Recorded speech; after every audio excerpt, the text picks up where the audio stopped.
Sometimes the fear doesn't come from what's inside the house, it's what's lurking just outside. A shadow on your porch, a knock with no one there, the feeling that you're being watched when no one's supposed to be around. These aren't ghost stories. These are real accounts from real people who discovered the horror wasn't a haunting.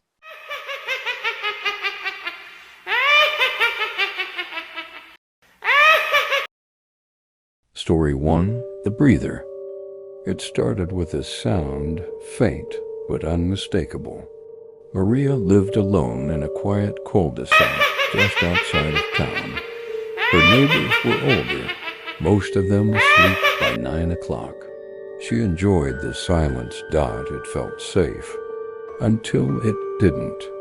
One night around 1:12 a.m., she woke up to what she swore was a whisper. It wasn't inside Dot, it came from the backyard. She sat up in bed, holding her breath. Her dog, Peanut, wasn't barking, which meant he hadn't heard anything. Or he was too scared to. The whisper came again. But this time it wasn't words. It was breathing. Slow, steady, deliberate. Maria tiptoed to her bedroom window, pulling back the curtain just enough to peek outside. Her backyard was cloaked in moonlight and mist. Nothing moved. But the sound, the breathing, it was louder now, and definitely coming from just below the window. She flicked on the backyard light. The floodlight buzzed, then flickered to life, and there, just beyond the flower bed, stood a man. Motionless, staring up at her window. Wearing a hoodie, she couldn't see his face, but she didn't need to. His presence alone made her chest tighten. She froze, her hand still clutching the curtain. Then he smiled. Maria stumbled backward, heart pounding so loud she could barely hear anything else. She grabbed her phone and dialed 911. Whispering her address and explaining there was someone in her yard. By the time the police arrived, 6 minutes later, the man was gone. No footprints. No forced gate. Nothing. The officer gave the usual keep your lights on, lock your doors, but he didn't sound convinced. As if he knew Maria wasn't the only one getting these late-night visitors lately. The next night, she didn't sleep. She sat on the couch, lights off, phone in hand. Peanut curled up beside her, tense and silent. At exactly 1:12 a.m., the breathing returned. This time it was at her front door. She crawled to the hallway, crouching near the edge of the living room wall. She could hear the slow inhale, exhale, like someone standing inches from the door frame. Not knocking. Not trying the handle. Just breathing. She turned on the porch light remotely with her phone. Nothing. No one. She opened her Ring app. The feed was black. Her Wi-Fi had gone out. That was when Peanut growled. Low. Deep. And primal. Then the front doorknob jiggled.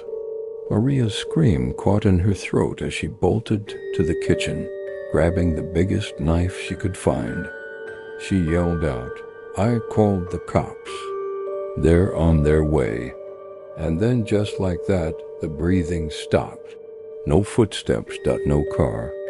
No rustling leaves. Gone. The cops returned and did a sweep. They found a single muddy handprint on her back window. Too high for a kid. Too clean for a glove. That night, Maria packed a bag and stayed with her sister 2 towns over. But she never canceled her security alerts. And for weeks after, at exactly 1:12 a.m., her Ring app would get triggered. Every time, it was the same thing. No person. No animal. Just heavy breathing. Right outside the camera's range. Still think you're alone? If that didn't make you double-check your windows, this next one might just keep you from looking outside at all. Story 2. The Knock That Wouldn't Stop. It was around 3 a.m. when Eli heard the knock. Not loud, not rushed, just a single soft tap on the glass. He lived in a one-bedroom rental near the woods, just off the main road. No neighbors for half a mile. No sidewalks. No reason anyone should be knocking at that hour. He sat up in bed and listened. Another knock. This one louder. 3 taps, deliberate. Eli grabbed his phone. No notifications. No motion on the outdoor camera. Nothing. He unlocked the app and checked the live feed. Black screen. His Wi-Fi had dropped again. He grabbed a flashlight and crept to the living room window, careful not to step on the creaky floorboard. From the corner of his eye, he saw movement outside. Someone was standing behind the tree line, not fully hidden, just enough to be seen, but not identified. Another knock. This time, not from the window, from the side of the house. He turned sharply. No one was there. Then came the sound again, now on the back door. Eli spun around, heart hammering, the flashlight shaking in his hand. "Who's out there?" he shouted. Silence. Then, knock. Knock. Knock. Every window. Every wall. All at once. Like a dozen fists tapping rhythmically around the entire house. Eli bolted for his truck, but as he reached for his keys, he stopped. They were on the porch. The keys. He'd left them there after unloading groceries. Another knock, this time on the front door. Closer. He backed away slowly. He didn't have a landline. No cell service in the dead zone where he lived. No weapon unless you count the kitchen knives or the old crowbar in the shed. He whispered to himself, "This is a prank. Some backwoods kids messing around." But deep down he knew this wasn't a prank. He ducked down and crawled toward the back door, figuring he'd run for the woods and loop back to the main road. As he opened the door quietly, a gust of freezing wind hit him, and standing at the tree line was a man, or something like a man, its head cocked sideways, arms dangling awkwardly. It didn't move like a person. It stood too still. Even the wind didn't seem to move its clothes. Eli slammed the door shut and locked every bolt. That's when the scratching started. Not knocking. Not pounding.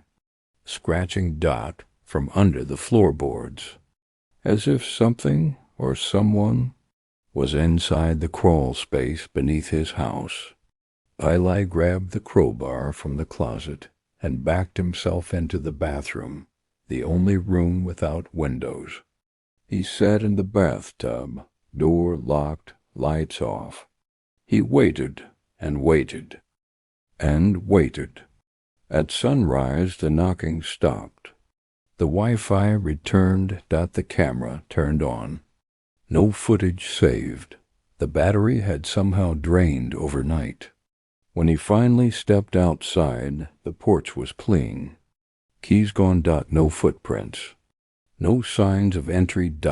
Except for one thing. All around the house, at knee height, were tiny scratches in the siding, like fingernails had dragged along the walls in a perfect, continuous circle. He moved out 3 days later, and to this day, any time he hears tapping, even something simple like a pencil on a desk, he flinches, because whatever knocked that night, it wasn't asking to come in. It was telling him it already had. 2 shadows down, and the last one, let's just say it wasn't just watching, It was waiting. Story 3. He Never Blinked.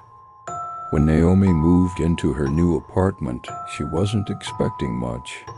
It was cheap, quiet, and backed up to a wooded alley behind a line of older row homes. The kind of place you didn't brag about, but it worked. She'd only been there a week when she noticed him, a man, standing directly across the alley under the glow of a flickering street lamp, just staring at her building. He wasn't moving, not smoking, not on a phone, just staring. She watched him for a few minutes from her third-story window, assuming maybe he was waiting for a ride. But he didn't move. He didn't even seem to blink. Eventually, she went to bed. The next night, same thing. Same man, same spot. Same posture, staring up at her window. She texted her landlord.